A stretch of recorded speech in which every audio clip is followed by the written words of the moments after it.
के हो तिम्रो पारा हो? हिजै भनेको होइन मैले दलखाना मेरो दिदीहरू आउँछ भनेर सुतेर बसिराख्ने। लभली पुलिस यो काम गर्ने अनि मात्रै तिम्रो यो अनुहार देखाउने, नत्र फेरि थाहा छ होला नि।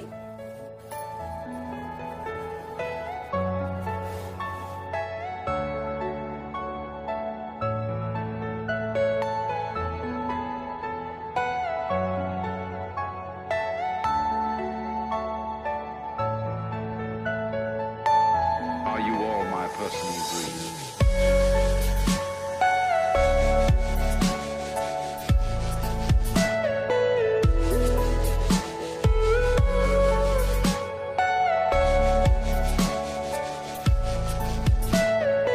Everything you know is in your mind.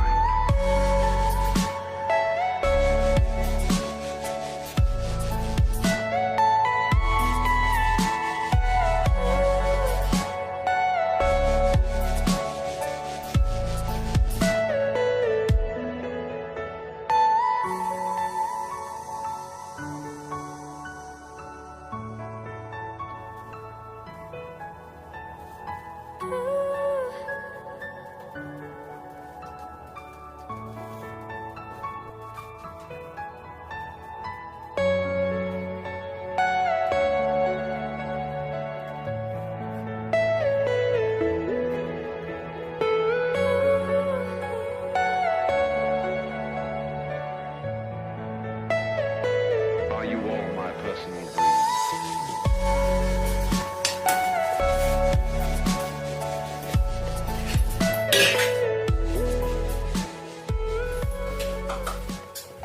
पाकेन चलन झाएर त जानु जा कस्तो मान्छे बनाएको राम्रो बनाऊ।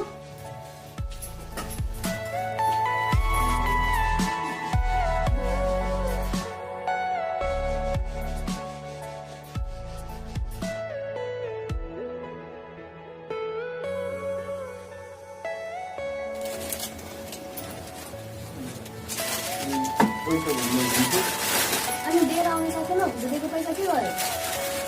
त्यसको सबै सामान लिएर आएँ, पैसा सक्छ। ल ल मैले दिउँला काम सक्यो लिस्ट ल्याऊ त।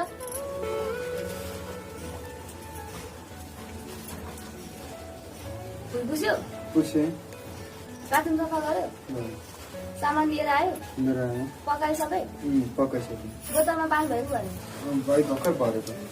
ल ठिक छ जाउ गर न अहिले मेरो दिदीहरू आएको बेलामा के सल्लाह हामी के भन्छ।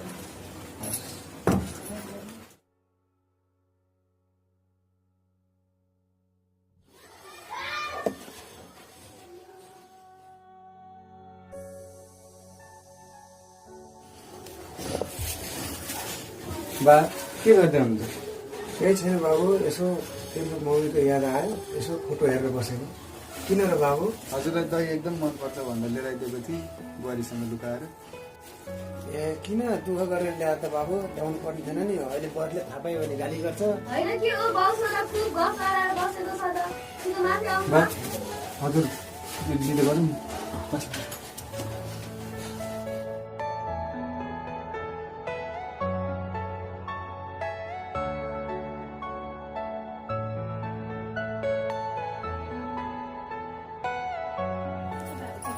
ठिकै छ तपाईँको कस्तो छ?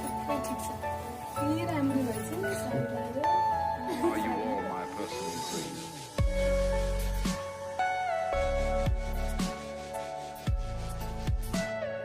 अनि घरमा सबैजनालाई शान्ति छ।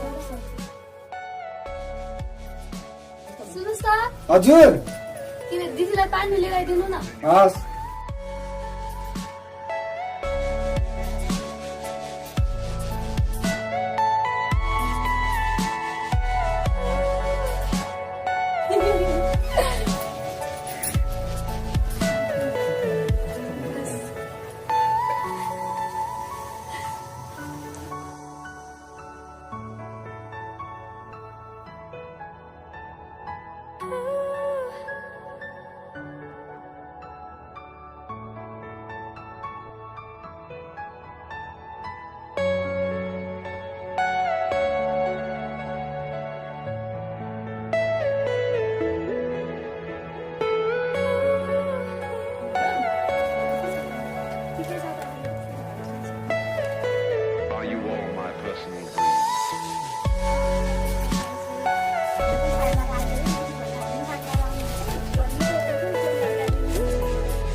सुन्नुहोस् न हजुर कि दिदीहरूलाई चिया लिएर आइदिनुहोस् न। हस्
Are you all my personal dreams?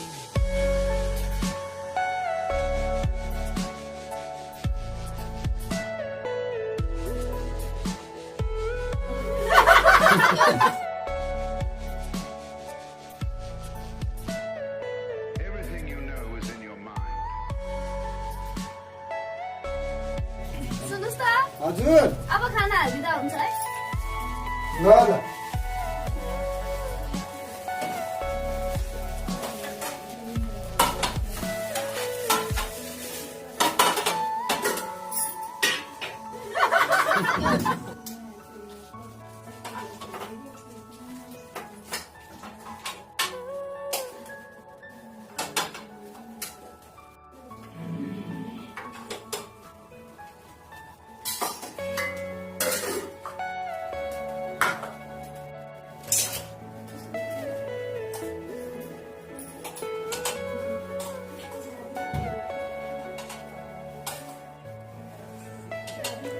Are you all my personal dreams?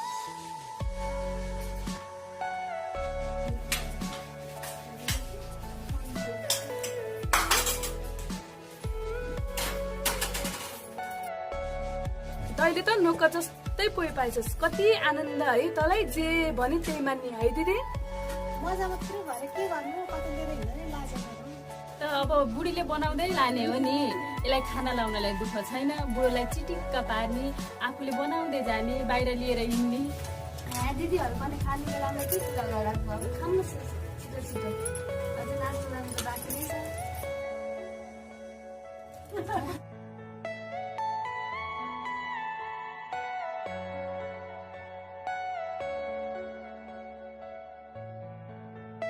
Are you all my personal dreams?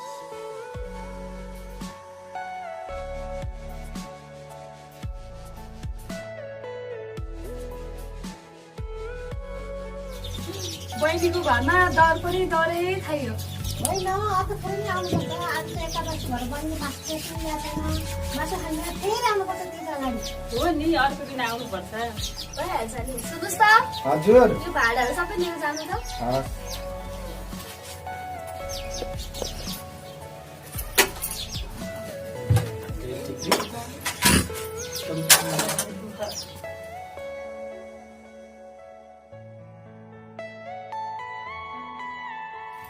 अब नाचगान पनि गरिदियो कि। हुन्छ भइहाल्छ। दर खाइयो, अब नाच्नु।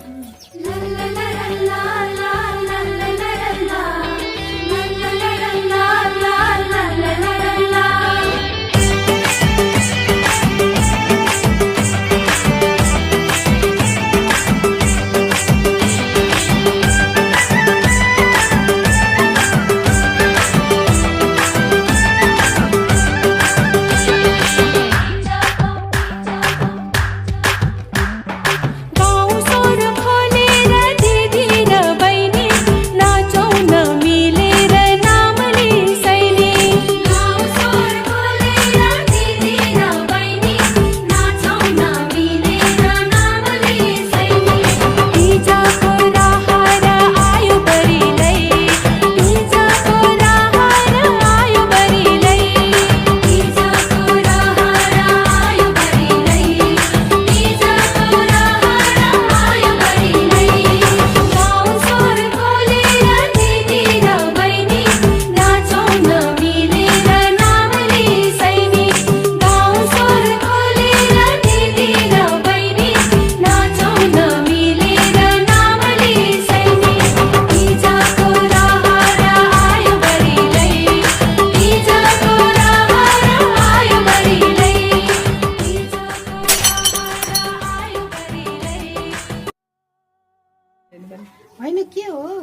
हाम्रै बहिनी हो ससुरासँग त्यस्तै व्यवहार बुढासँग त्यस्तै व्यवहार त्यही त ससुरो भनेको त बुवा समान व्यवहार गर्नुपर्ने मान्छे मूर्ति जस्तो श्रीमान पाएकै छ कति बिग्रे कि कति फुर्के कि तर हाम्रो बुवा आमाले सिकाउनु भएको संस्कार र माइती घरबाट लिएर आएको संस्कार यही हो त यसलाई सम्झाउनै पर्छ नत्र यसले भोलि धेरै दुःख पाउँछ आफूले जस्तो व्यवहार गर्यो आफूले पनि त्यस्तै भोग्नुपर्छ भन्ने कुरा यसले किन नबुझेकी हो नि 30 को दिन चाहिँ मेरो श्रीमान हजुरको आयु बढोस् भनेर व्रत बस्ने अरू दिन चाहिँ बालै नदिने कस्ती भयो कि नोकर जस्तो पेलाएर राख्ने कस्तो लाज नभयो कि बाहिर समाजले के भन्लान् के को अब जाको हिँड्न ठेस लाग्यो सिसा फुटेछ हेरेर हिँड्नुपर्छ नि भगवान्ले दुईटा आँखा हेर्नलाई दिएको छ भने बिर्सक्यो क्या हो मेरो दिदीले के सोच्नुहुन्छ बाउ छोरै दुवैजनाको ढङ्ग नभएको Are you all my personal dreams? त्यही त समाजले के भन्लान् है के भन्लान् भन्नुभएको दिदी के होइन अब रात परिसक्यो सासु ससुराले के भन्नु होला अब जानु पर्यो भनेको नि हो दिदी हो नि त्यही त हामीले त अहिले जस्तो नोकर पाले छैन हे दिदी पनि जाम अब हामी जानुपर्छ सासु ससुराले धेरै ख्याल गरे राम्रो इज्जत सम्मान गर्नुपर्छ माइतीको पनि इज्जत सम्झाउनुपर्छ नि बुझ्यौ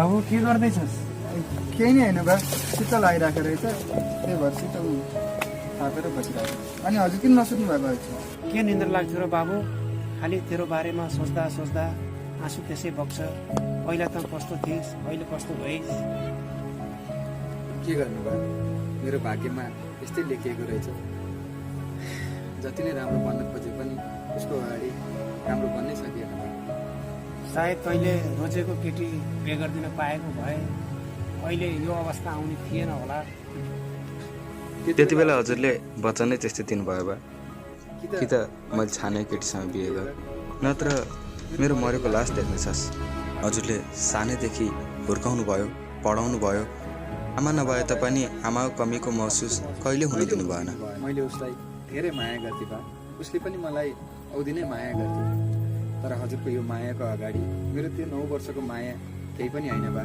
हजुरको खुसीको लागि मैले मेरो खुसी त्यागिदिएँ बा बाबु तैँले मेरो खुसीको लागि तैँले 9 वर्षको तेरो माया त्यागिस् मेरो कारणले गर्दा बाबु तैँले यति लामो दुःख ठुलो दुःख भोगिरहेको छस् अब त यो दुःख म हेर्न सक्दिनँ जा अब त तेरो संसारमा रमा खुसी हो सायद तेरो बिहे भएको 2 वर्ष भयो भर्खरै तेरो त्यो पहिलाको केटीले बिहे गरेको छैन होला जा यही संसारमा रमा म खुसी भएको म देख्न चाहन्छु कसरी जाउँ बा म हजुरलाई छोडेर हजुर बिना म खुसी कसरी हुन सक्छु यदि जानु नै थियो भने म त्यति बेलै हजुरको वचन तोडेर जान्न थिएँ होला त म त्यति पनि कठोर छैन नि बा कि म त्यति साह्रो कठोर छु होला त बा आफ्नो खुसी र मायाको लागि आफूलाई जन्म दिने बुवालाई छोडेर जाउँ एक्लो बनाएर जाउँ त्यही पनि उसँग टाढा कहाँ जानु बा ऊ त आज हामीबाटै धेरै टाढा संसारबाटै धेरै टाढा पुगिसकेको छ त के भन्दैछस् यो बाबु यो कुराहरू मलाई तैँले लुकाएर राखिस् त पहिला हो बा म सत्य भन्दैछु अहिले ऊ यो दुनियाँमा छैन हामीलाई छोडेर धेरै टाढा गइसकेकी छ जुन दिन हजुरहरू सारा मान्छेहरू मेरो बिहेको जन्ती जाँदैथे उता उसको मान्छेहरू उसको मलामी जाँदै थिए मैले हजुरको लागि आफ्नो खुसी त्यागेँ तर उसले त आफ्नो परिवारको बारेमा केही पनि नसोचेन मैले मेरो माया पाउन सकिनँ भन्दा आफ्नो शरीरले को परिवारमा कति दुःख छायो होला त्यो त भनेर साध्य नै छैन बा म त यसै नै टुटिसकेको थिएँ फेरि हजुरलाई यो दुःख कसरी पकाउँ म त जे भए पनि टुटिसकेको थिएँ त्यही टुटेकोमा अलिकति बढी मन दुखेको मात्रै हो बा म चाहन्न कि बा हजुरलाई पनि मेरो जस्तै मन दुखोस् बाबु सायद कुनै चुरीमा मैले राम्रो काम गरेको थिएँ होला त्यसैले म जस्तो छोरो पाएँ हो हाम्रो हामीलाई त्यही कुराको पाप लागेको बाबु।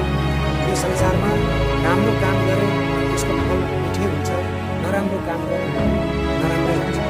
मलाई माफ गरिदियो बाबु, मेरो कारणले गर्दा आज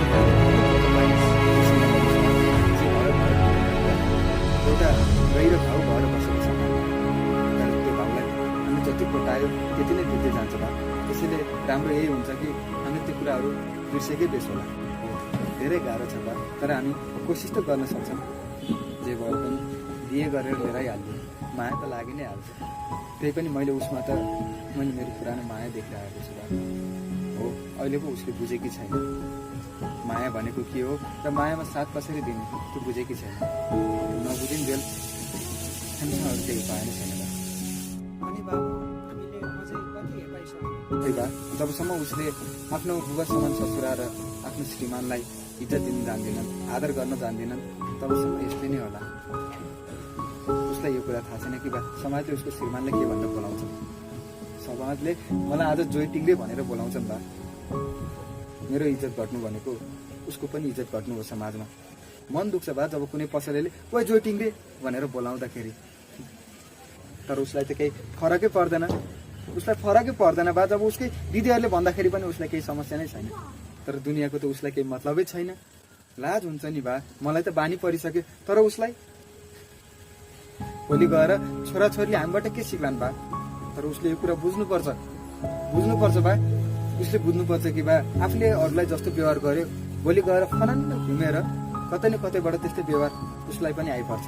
उसले अहिले मलाई गरेको व्यवहार भोलि गएर छोराछोरीले कतै उसलाई गरे भने गर्दैन बा। यी कुराहरू जति गर्दै गयो त्यति दुःख पर्दै गएको जति महसुस हुन्छ। हात पनि धेरै अबेर भइसक्यो। जाउँ बा अब हिँड बाबु हिँड, म आउँछु।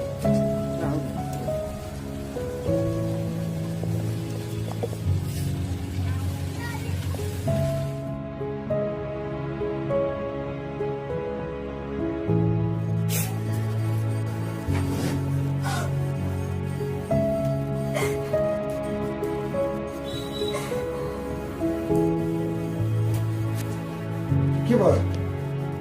मलाई माफ गरिदिनु साथी।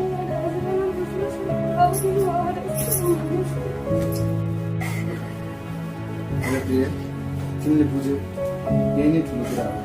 मान्छेलाई दुःख धेरै हुन्छ। म चाहन्न कि भोलि गएर तिमीलाई पनि त्यस्तो दुःख होस्। गल्तीको महसुस हुनु र गल्तीको पश्चात गर्नु यो एक प्रकारको माफी नै हो। त्यसो नभन्नु प्रिय। अबदेखि हामी खुसी भएर बाँचौँ प्रिय।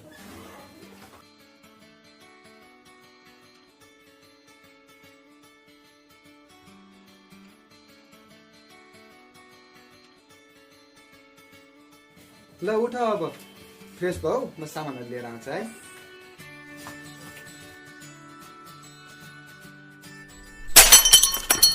के भयो?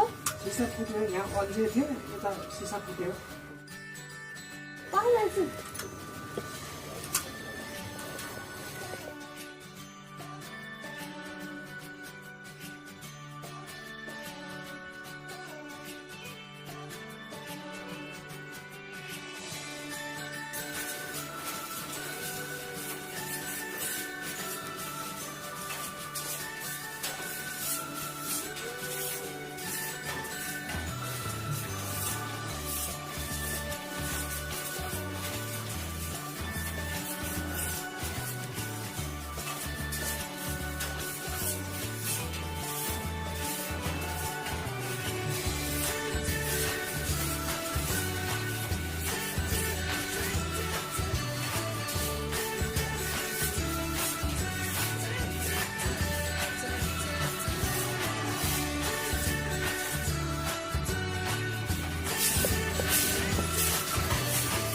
छोड्दै म बढाएर आउँछु, तिमी सामान लिएर आउँछु।